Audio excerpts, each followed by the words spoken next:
2012, the entire community came together to make changes for the good of the watershed. From city and county government programs to work by the DNR, from farmers with the Yahara Pride to the sewerage district to builders working on erosion control through the Clean Waters Initiative, everyone worked on one plan for the future.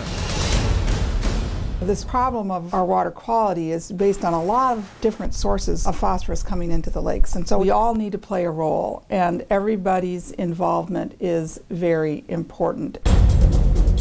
The goal, a 50% reduction of phosphorus runoff into the lakes. The plan, 14 specific actions to make it happen.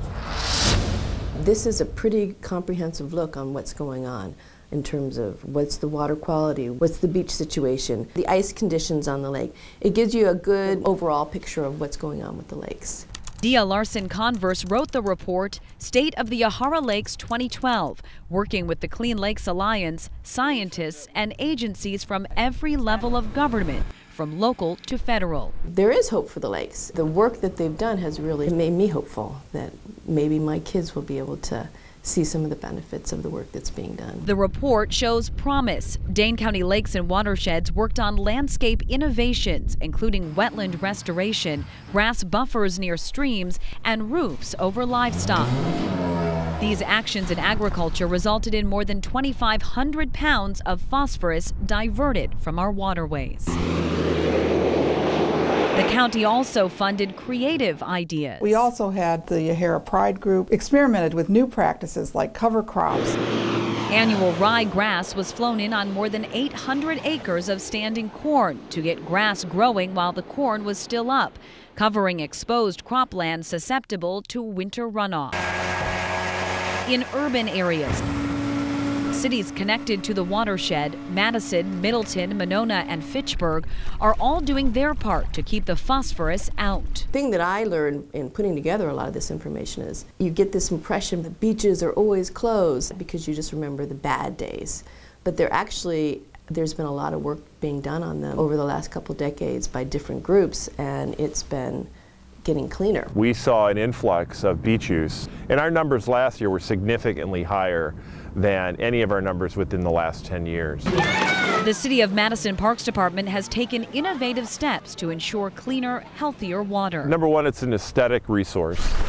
So having a clean resource aesthetically, and then also the wildlife management plan. What happens with animal droppings is in a coordinated effort to try to reduce that throughout our whole system, which is important. All of these efforts by people in the watershed are complicated by changes in Mother Nature. The most important changes that are troublesome are the increasing frequency of severe storms, because it's severe storms and early spring meltwater.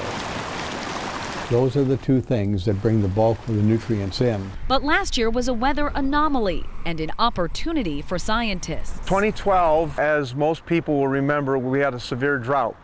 There was very little runoff and very little phosphorus that came with that runoff that entered the lakes. The lakes are very efficient at recycling its phosphorus and moving it through the system. The challenge is how to stop the phosphorus from coming off the landscape. If we can do that, the lakes show, just like these drought periods, they respond very quickly. Part of meeting that challenge is gathering empirical data in real time. It's flow information and water quality information. The U.S. Geological Survey has monitoring stations on all major inflows to Lake Mendota. The red line here represents what the water level is. These monitoring stations give constant updates on the water quality as it comes off the landscape and goes into the lakes. What we're collecting is the baseline data so that when we move forward, we can see if these conservation practices actually improved water quality. I like to say that water quality monitoring is a little bit like getting directions from a map. You can't really know where you're going until you know where you're at. Thanks to this report, we now know where we are. And thanks to a team of experts and the community rallying around a common goal, the lakes and streams in Dane County are on a path to recovery. This is the reason we're doing all these management practices, is because if we could cut the amount of phosphorus that comes in, the lakes will respond, and these drought periods tell us that the lakes do respond when there's very little phosphorus flowing into the lakes.